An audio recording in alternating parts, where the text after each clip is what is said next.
Thinking about buying your first home? In this video, I'm going to share the 5 questions that every single first-time buyer needs to know the answers to before looking for properties. Coming up.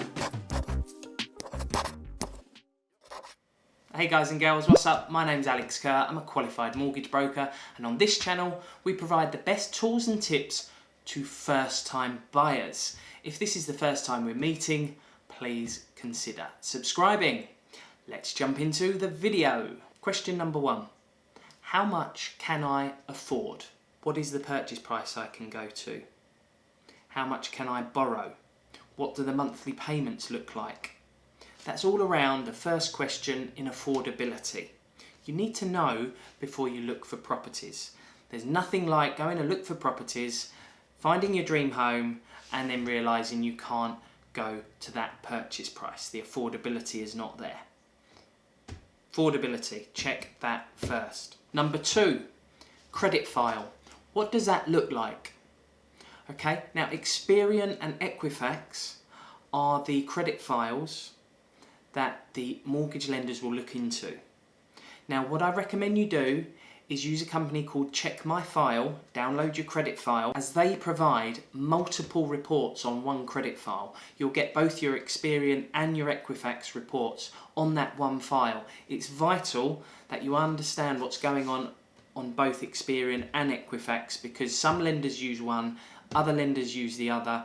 If there's a difference in the two credit files, then we could have a problem. It's best to iron these issues out now.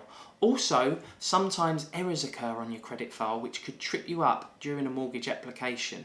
Always check your credit file first and iron out any possible errors. Number 3, do I have the correct documentation? So documents, do you have a passport or driving licence? Are they in date? Does the driving licence have the correct address in? Expired documents will not be taken by the mortgage lender. Your mortgage will be declined if you can't provide suitable ID.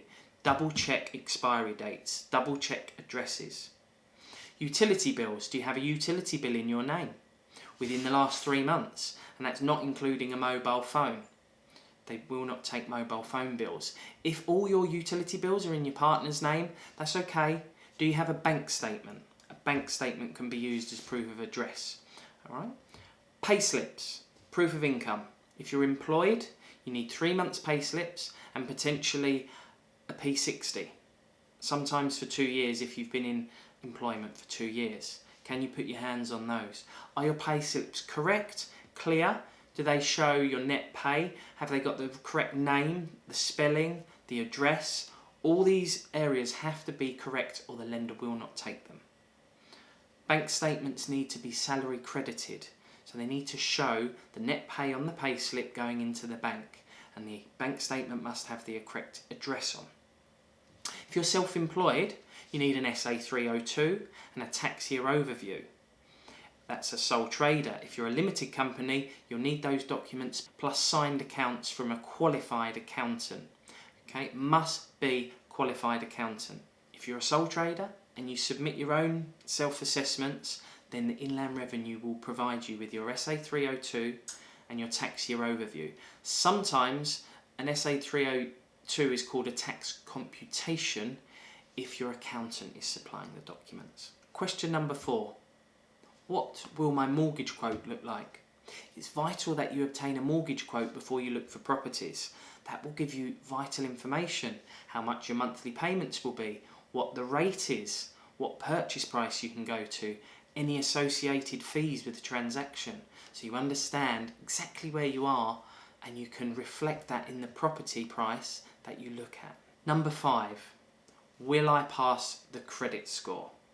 Well, as discussed in previous steps, it's good to get a copy of your credit file.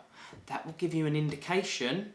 If your bank or a broker assesses it correctly, you will know if you're going to pass the credit score or not, because you will have a look at your payments, any credit commitments. You'll understand if there's any conflicting data, if there's any adverse credit. It's all on your credit file, and that can be reflected to the correct mortgage lender. And once you know you're going to pass the credit score, you can have what's called an agreement in principle with the mortgage lender.